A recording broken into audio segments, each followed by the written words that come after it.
मांजरा धरण धाराशिव, बीड आणि लातूर जिल्ह्याच्या सीमारेषेवर आहे। या धरणाचा सर्वाधिक फायदा लातूर जिल्ह्याला होतो।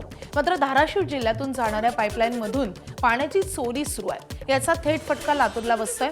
मांजरा धरणापासून लातूरकडे येणाऱ्या मुख्य जलवाहिनीवरील वॉलला पाईप जोडून थेट शेतांमध्ये पाणी नेलं जात असल्याचं दिसून आलंय।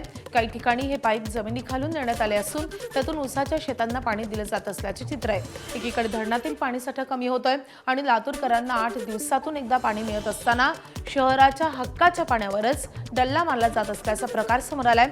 ठिकठिकाणी अनधिकृत पाईप जोडलेले दिसत असतानाही त्यांच्यावर कारवाई का होत नाही? प्रशासन कारवाई कधी करणार असा सवाल आता उपस्थित होतोय। 2016 नंतर आता 2026 मध्ये लातूरकरांना पाणी टंचाईचा सामना करावा लागतोय का काय अशी स्थिती निर्माण झालेली आहे। कारण मांजरा धरणाची आपण स्थिती पाहू शकतो, अतिशय बिकट आहे।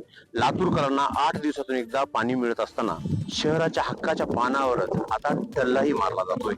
मांजरा धरणापासून लातूरकडे येणाऱ्या मुख्य जलवाहिनीवरील वाल्वला 1 ते 2 इंची पाईप जोडून थेट शेतामध्ये पाणी नेलं जात असल्याचं दिसून आलंय। काही ठिकाणी ही पाईपलाईन जमिनी खालून नेण्यात आली असून त्यातून ऊसाच्या शेतांना पाणी दिलं जात असल्याचं चित्र आहे। मांजरा धरणापासून लातूरपर्यंत अनेक गावाच्या हद्दीत जलवाहिनीवरील व्हॉल्वचा अशा पद्धतीने अनधिकृत वापर सुरू आहे।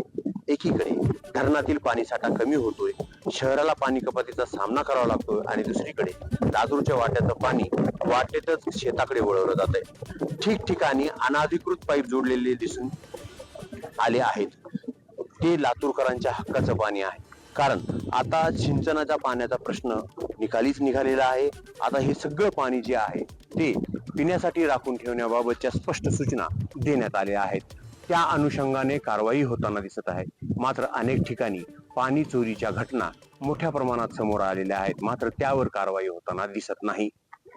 आणि धरणाची स्थिती तर अशी आहे। निशांत भद्रेश्वर, एबीपी माझा, मांजरा धरण, लातूर।